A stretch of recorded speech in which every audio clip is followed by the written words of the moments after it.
नमस्कार। तो आज हमारा नया शीर्षक है रस। आज से हम रस शुरू कर रहे हैं, रस पढ़ेंगे आगे। तो रस क्या है, रस किसे कहते हैं, रस है क्या, रस किसे कहा जाता है। क्योंकि रस का अगर हम अपने व्यवहारिक अर्थ लें तो रस किसी भी फल के जूस को भी रस कहते हैं, या इसका रस या उसका रस। तो लेकिन काव्य में रस का अर्थ है आनंद।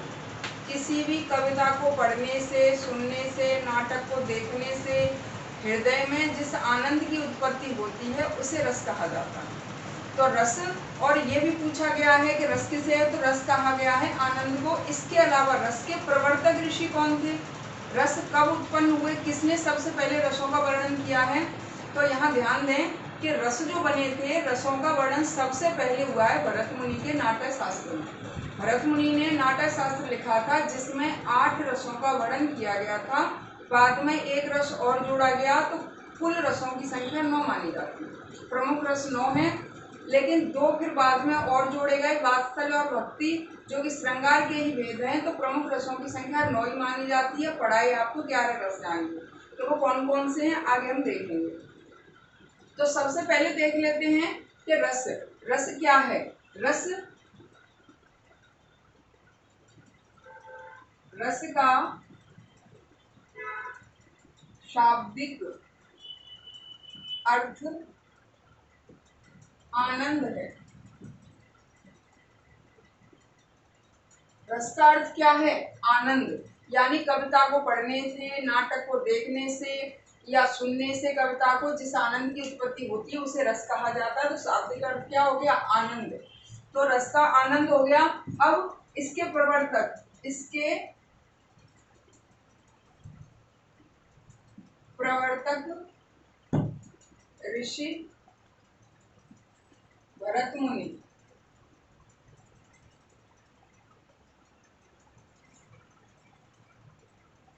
अब ये भी आपसे पूछा जाता है कि इसके प्रवर्तक ऋषि या इसके रचयिता कौन थे या प्रवर्तक कौन थे। तो इसके प्रणेता कौन थे, तो वो हैं भरत मुनि। तो भरत मुनि, ये भरत मुनि इसके प्रवर्तक माने जाते हैं। तो भरत मुनि के नाट्य शास्त्र,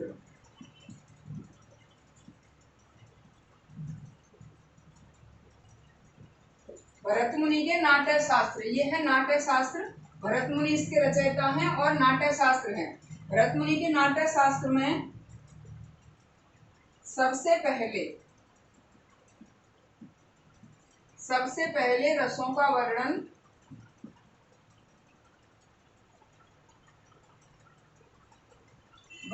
हुआ था, जिसमें 8 रस थे। तो सबसे पहले हुआ है वर्णन कहाँ, भरत मुनि के नाट्य शास्त्र में, और जिसमें रसों की संख्या 8 ही मानी गई है। लेकिन प्रमुख रसों की संख्या, प्रमुख रसों की संख्या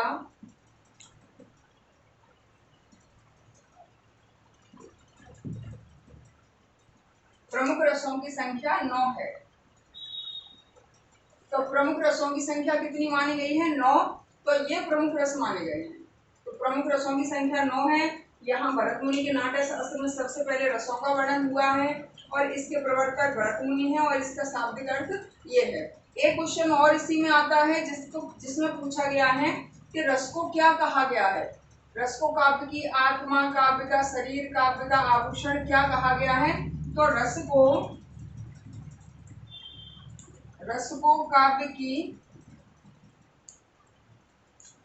आत्मा कहा गया है।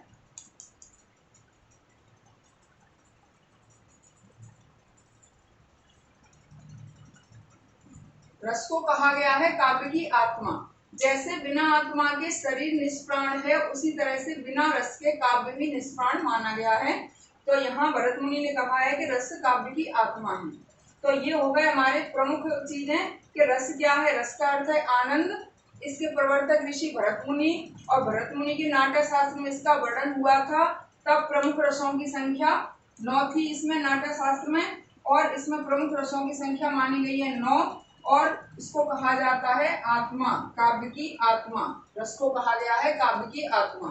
इसके अलावा हम आगे रस पढ़ेंगे। रस के अंग और अवयव और पूछे जाते हैं तो वो और देख लें आप कि रस के कितने अंग होते हैं, कितने अवयव हैं, तो वो और हम आगे देखते हैं। आप इनको नोट कर लेंगे। आगे देखें रस के अंग। तो ये है रस के अंग, अंग या अवयव। हम भाग बाद में पढ़ेंगे, पहले देख लेते हैं अंग ये क्या है। तो अंग, रस के अंग या अवयव ये होते हैं चार प्रकार के होते हैं। पहला है स्थायी भाव। स्थायी भाव वे भाव होते हैं जो मनुष्य के मन में हमेशा स्थिर रहते हैं, हमेशा रहने वाले भावों को कहते हैं स्थायी भाव। इनकी संख्या 9 है, लेकिन 11 रस माने गए तो 11 की है, प्रमुख 9 है। कौन से रति, उत्साह, हास, शोक, भय, आश्चर्य, जुगुप्सा, क्रोध और शांत, ये 9 है इनके स्थायी भाव। स्थायी भाव के बाद दूसरा आता है रस के अंगों में विभाव। विभाव क्या है? ये होते हैं आलंबन और उद्दीपन, जिन्हें देखकर स्थायी भाव की उत्पत्ति होती है। जैसे आलंबन, आलंबन हमने ले लिया कि नायिका के मन में स्थायी भाव उत्पन्न हो रहा है नायिका को देखकर, नायक के, तो आलंबन हो गई नायिका, और उद्दीपन नायिका की चेष्टाएं जो है वे हो गई उद्दीपन। तो विभाव होते हैं 2, आलंबन और उद्दीपन। अब नंबर 3 पे आते हैं अनुभाव। अनुभाव 4 माने गए हैं, लेकिन 8 भी हैं। 4 और 8 कैसे हैं देख लें एक बार, ध्यान दें कि यहाँ 4 हैं प्रमुख। कायिक अनुभाव, कायिक कहते काया का, यानी चेष्टाओं का, हाथ पैरों का चलाना, ये अनुभव की चीजें हैं, इनके द्वारा अनुभव होता है। मानसिक अनुभव, मन के अनुभव, और आहार, आहार कहते हैं वेशभूषा को, आहार अनुभव। और सात्विक अनुभव, सात्विक अनुभव के ही 8 वेद हैं। वो हैं स्तंभ, स्वेद, रोमांच, स्वरभंग, कंपन, वैवर्ण, अश्रु और आलस्य। ये हैं 8 इसी के वेद हैं सात्विक अनुभव के। तो ये हमारे 4 हो गए, स्थायी भाव, विभाव, अनुभाव। और अब रह गया चौथा इसी का भाग है संचारी भाव। तो संचारी भाव की ओर देख लेते हैं। संचारी भाव के बारे में तो पहले आप इनको नोट कर लें, क्योंकि अब इनमें से भी पूछा जा रहा है। तो चौथा भाग और हम देख लेते हैं। 3 ये हो गए, चौथा कौन सा है वो है, तो अब हम देख लेते हैं संचारी भाव। संचारी भाव कई बार उदाहरण पूछे गए हैं, परीक्षा में कई बार आया है। संचारी भावों की संख्या कितनी है? संचारी भावों की संख्या है 33, लेकिन ये प्रमुख माने गए हैं कितने? 248। 248 में, लेकिन भरत मुनि ने इनको नहीं माना है, सिर्फ 33 को ही माना है। तो कितने भी आए अभी आपको 33 पे ही लगाना है। तो वे 33 संचारी भाव कौन कौन से हैं ध्यान रखना है कि यहाँ संचारी भाव 33: संत्रास, मोह, मति, चपलता, लज्जा, मन उन्माद, अपस्मार, आवेग, वृत्ति, गर्भ, वितर्क, विषाद, दैन्य, उग्रता, स्वप्न, श्रम, चिंता, ग्लानि, अमर्ष, शंका, स्मृति, आलस्य, जड़, मरण, असूया, हर्ष, निद्रा, व्याधि, विरोध, अरु, उत्सुकता, निर्वेद, अभिहिता। ये है 33 संचारी भाव। अब ये आ रहा है कि 34वां वेद ने माना है कि यहाँ 34वां कौन सा है संचारी भाव? 34वां संचारी भाव है छल, लेकिन माना नहीं गया है, माने 33 ही गए हैं, जो कि यहाँ तक आपको लिखवा दिए हैं। और 34वां जो माना गया है, 34वां संचारी भाव वो है छल, लेकिन अभी सिर्फ आपको 33 पर ही लगाना है, 33 ही आए हैं। लेकिन एक आध बच्चों ने पूछा था कि मैम 34वां कौन सा है, तो 34वां छल है। छल है 34वां संचारी भाव। ये 33 संचारी भाव हो गए, इनकी संख्या पूछी गई है, तो आपको बस 33 पे लगाना है। एक आध इनमें से आ सकते हैं, एक आध बार पूछ लिए गए हैं, तो आपको थोड़ा सा इनको भी ध्यान में रखना है, नोट कर लेना इनको। और इनकी कुल संख्या जो मानी गई है वो है 248। तो ये 248 मानी गई है। ये हमारे रस के अंग हो गए कि रस के 4 अंग। अब देख लें एक बार, रस आनंद को कहा गया है। रस के 4 अंग होते हैं। रस वैसे 9 प्रकार के हैं, लेकिन अंग ये 4 हैं, अंग या अवयव: स्थायी भाव, विभाव, अनुभाव और संचारी भाव। स्थायी भावों की संख्या 9, विभाव 2, संचारी भाव 4, संचारी भाव, स्थायी भाव, विभाव, अनुभाव 4 और संचारी भाव 33। तो ये पूरे हमारे माने गए हैं। अब इनके आगे आपको पूछा जाता है कि किस रस का कौन सा स्थायी भाव है, ये पूछा जाएगा। और इसके अलावा उदाहरण आते हैं, तो उदाहरण में भी बताना होता है पढ़कर कि कौन सा रस है, तो वो चीज हम आगे पढ़ेंगे। तो आगे देखते हैं। तो अब हम देख लेते हैं कि कौन कौन से रस हैं, उनके क्या स्थायी भाव हैं। तो ये भी आपको ध्यान रखने को, तो उदाहरण बस इतना ही, उदाहरण बाद में दिए जाते, पहले ये भी पूछ लिया जाता कि किस रस का कौन सा स्थायी भाव है, ये आपको याद करने हैं। तो रस और इनके स्थायी भाव, पूरे रस हमारे 9 हैं, 9 के बाद 2 ये बाद में जोड़े गए हैं, ये दोनों, और 8 यहाँ तक जोड़े गए थे भरत मुनि के अनुसार, फिर 9वां बाद में जुड़ा था। तो पहला है श्रृंगार, इसका स्थायी भाव है रति। रति का अर्थ होता है प्रेम, और इस रस को रसराज के नाम से भी जाना जाता है। ये कहा जाए सबसे प्रमुख रस कौन सा है या रसों का राजा कौन सा है, तो है श्रृंगार।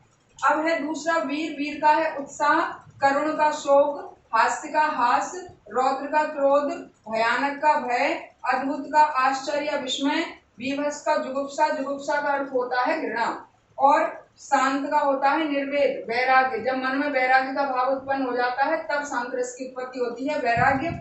और 10वां रस जो माना गया है वात्सल्य, जिसका स्थायी भाव है वत्सलता। यहाँ माता पिता बच्चों के प्रेम का वर्णन है।